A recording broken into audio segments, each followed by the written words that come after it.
Assalamualaikum warahmatullahi wabarakatuh. Kami mau membahas mengenai hubungan kerja pada mata kuliah Ekonomi Sumber Daya Pertanian Agribisnis Pangan Politeknik Negeri Lampung. Nah, selanjutnya di sini ada member of group. Yang pertama ada Evi Yuliani dengan NPM 18754016, yang kedua ada Rizky Pambagio dengan NPM 18754032, dan yang terakhir ada Rosdiana Septiani dengan NPM 18754033.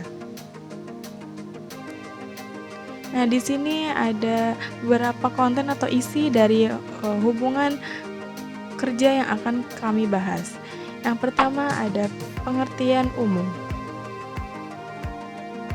Nah, pengertian umum menurut Undang-Undang Nomor 13 Tahun 2003, hubungan kerja adalah hubungan antara pengusaha dengan pekerja atau buruh berdasarkan perjanjian kerja yang mempunyai unsur pekerjaan, upah, dan perintah. Nah, sedangkan hubungan industrial itu adalah suatu sistem hubungan yang terbentuk antara para pelaku dalam proses produksi barang dan jasa yang terdiri dari unsur pengusaha, pekerja atau buruh, dan pemerintah yang didasarkan pada nilai Pancasila dan Undang-Undang Dasar Negara Republik Indonesia tahun 1945. Pembahasan selanjutnya yaitu bentuk-bentuk persyaratan kerja. Nah, di sini ada bentuk-bentuk persyaratan kerja. Yang pertama, ada perjanjian kerja. Perjanjian kerja, suatu perjanjian yang dibuat antara pekerja secara perorangan dengan pengusaha, yang pada intinya memuat hak dan kewajibannya masing-masing pihak. Selanjutnya yaitu yang kedua ada bentuk dari persyaratan kerja, yaitu peraturan dari perusahaan, yaitu aturan yang dibuat secara tertulis oleh pengusaha yang memuat syarat-syarat kerja dan tata tertib perusahaan.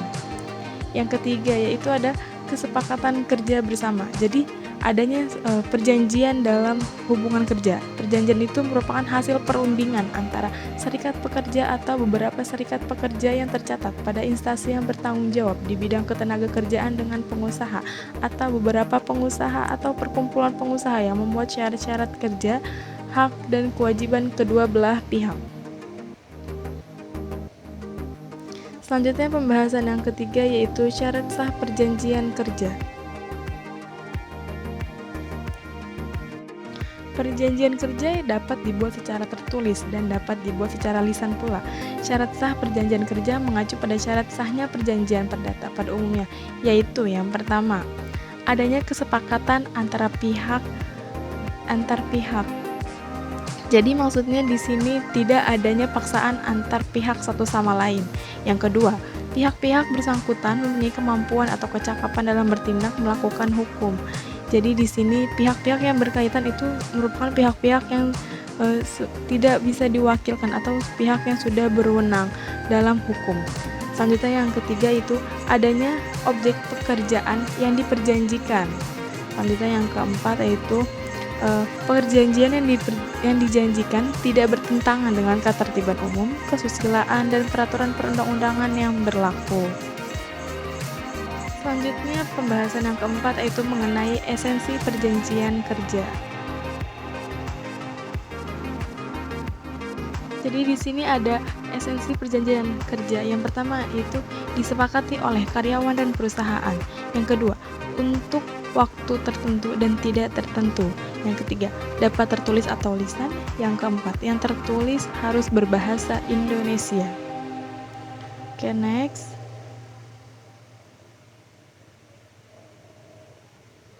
Isi dari perjanjian kerja. Nah, yang pertama itu ada nama dan alamat masing-masing pihak. Yang kedua, jabatan atau jenis pekerjaannya.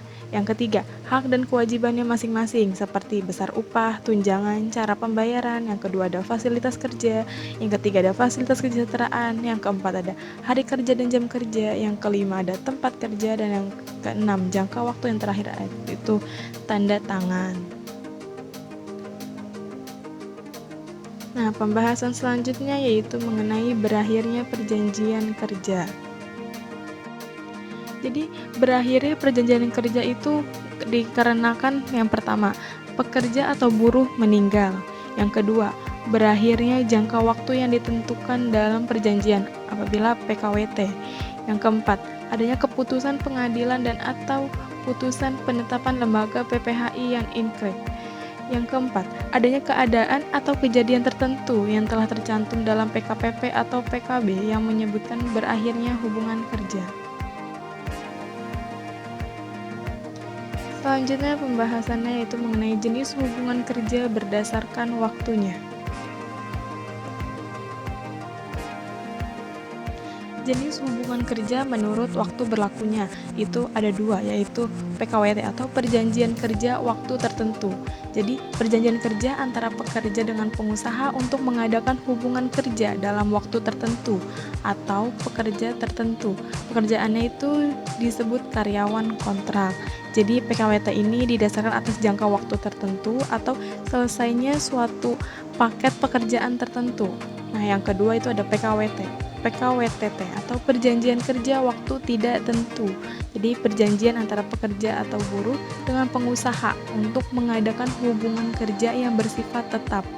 Pekerjaannya disebut karyawan tetap. Oke.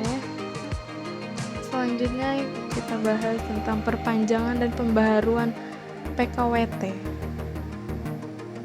Perpanjangan dan pembaharuan PKWT. Nah, pengertian dari PKWT tadi itu adalah perjanjian kerja antara pekerja atau buruh dengan pengusaha untuk mengadakan hubungan kerja dalam waktu tertentu atau untuk pekerjaan tertentu yang bersifatnya sementara.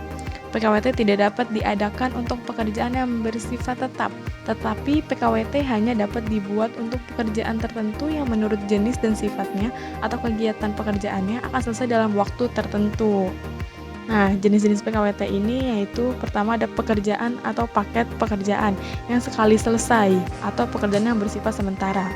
Yang kedua, pekerjaan yang waktu penyelesaiannya diperkirakan dalam waktu yang tidak terlalu lama atau paling lama 3 tahun, khusus untuk PKWT berdasarkan selesainya.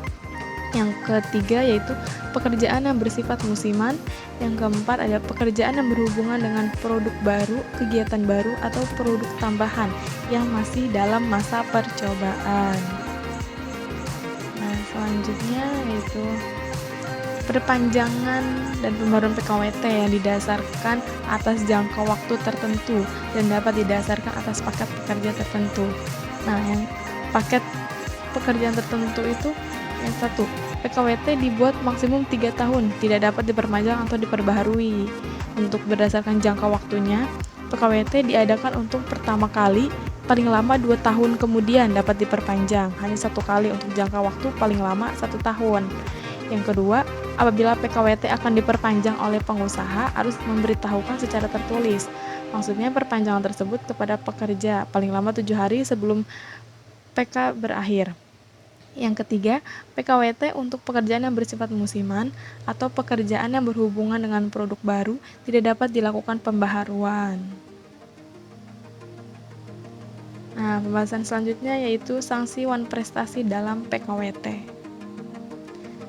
Sanksi wan prestasi dalam PKWT yaitu apabila salah satu pihak mengakhiri hubungan kerja sebelum jangka waktunya berakhir atau sebelum paket pekerjaan tertentu yang ditentukan dalam perjanjian kerja selesai berakhirnya hubungan kerja, bukan karena pekerja atau buruh meninggal dan bukan karena berakhirnya perjanjian kerja PKWT berdasarkan putusan pengadilan lembaga PPHI atau bukan karena adanya keadaan tertentu, maka pihak yang mengakhiri hubungan kerja diwajibkan membayar upah pekerja atau buruh sampai batas waktu berakhirnya jangka waktu perjanjian kerja.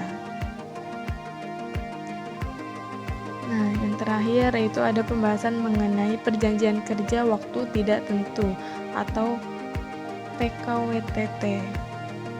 Jadi, perjanjian kerja waktu tidak tertentu adalah perjanjian kerja antara pekerja atau buruh dengan pengusaha untuk mengadakan hubungan kerja yang bersifat tetap. Pada PKWTT disyaratkan adanya masa percobaan maksimal 3 bulan. Pekerja atau buruh yang dipekerjakan dalam masa percobaan, upahnya harus tetap sesuai dengan standar upah minimum yang berlaku. Apabila PKWTT dibuat, maksudnya diperjanjikan secara lisan, maka pengusaha wajib membuat surat pengangkatan. Oke, selesai konten pembahasan pada hubungan kerja. Terima kasih atas waktu dan kesempatannya Mohon maaf apabila ada kesalahan kata atau kekurangan dalam pembahasan mengenai hubungan kerja ini. Kami akhiri, wabillahi taufiq wal hidayah. Wassalamualaikum warahmatullahi wabarakatuh.